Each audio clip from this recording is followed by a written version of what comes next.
ओम नमः शिवाय। हर हर महादेव। करवा चौथ एक ऐसा पवित्र त्यौहार है जो विवाहित महिलाओं के लिए बेहद खास होता है। यह त्यौहार पति की लंबी उम्र और सुख समृद्धि की कामना के लिए मनाया जाता है। माना जाता है कि इस व्रत को रखने से पति की लंबी उम्र होती है। करवा चौथ का व्रत पति पत्नी के बीच स्नेह और विश्वास को बढ़ाता है। यह व्रत दोनों के बीच के बंधन को और मजबूत बनाता है। यह व्रत महिलाओं को सौभाग्य प्रदान करता है। माना जाता है कि इस व्रत को रखने से महिलाएं सुखी और समृद्ध जीवन जीती हैं। करवा चौथ भारतीय संस्कृति का एक अहम हिस्सा है और पीढ़ी दर पीढ़ी चला आ रहा है। यह त्यौहार महिलाओं को एक साथ लाता है और उन्हें एक दूसरे के साथ जुड़ने का मौका देता है। पौराणिक कथाओं के अनुसार प्राचीन काल में वीरवती नाम की एक सुंदर और धर्मनिष्ठ राजकुमारी थी। वह अपने 7 भाइयों की इकलौती बहन थी। विवाह के बाद वीरवती ने पहली बार अपने पति की लंबी उम्र के लिए करवा चौथ का व्रत रखा। उसने दिन भर अन्न जल ग्रहण नहीं किया और पूरी श्रद्धा के साथ व्रत का पालन किया। लेकिन दिन ढलते ढलते भूख और प्यास के कारण वह अत्यधिक कमज़ोर हो गई। वीरवती की यह दशा देखकर उसके भाई चिंतित हो गए। वे अपनी बहन की हालत देखकर दुखी हो गए और उसे व्रत तोड़ने के लिए मनाने लगे।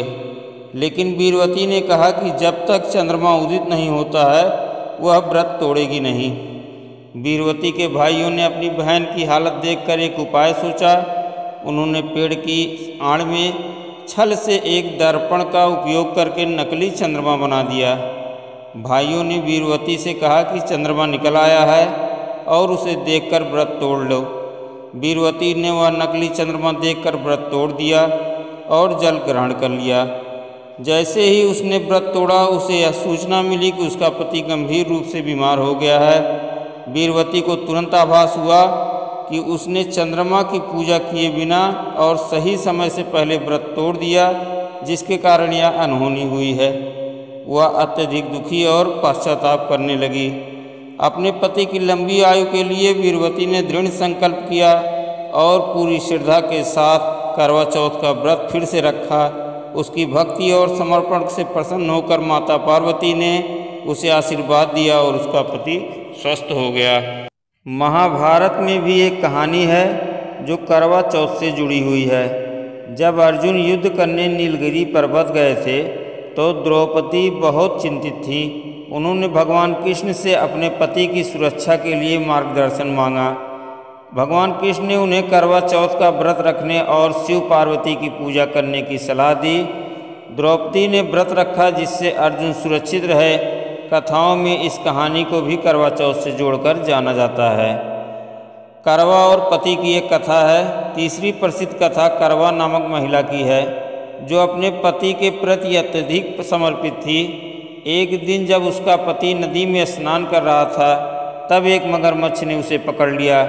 करवा ने अपने पति की रक्षा के लिए दृढ़ संकल्प किया और मगरमच्छ को एक सूती धागे से बांध दिया।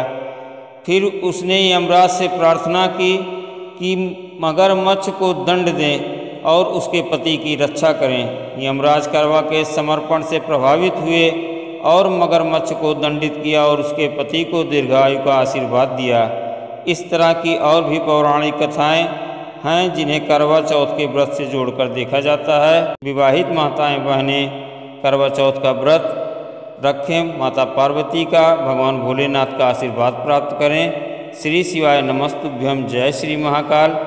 एक निवेदन और है कि प्लीज़ वीडियो को लाइक एवं चैनल को सब्सक्राइब अवश्य कर दीजिएगा। कमेंट बॉक्स में श्री शिवाय नमस्तुभ्यम जय माँ पार्वती अवश्य लिखें।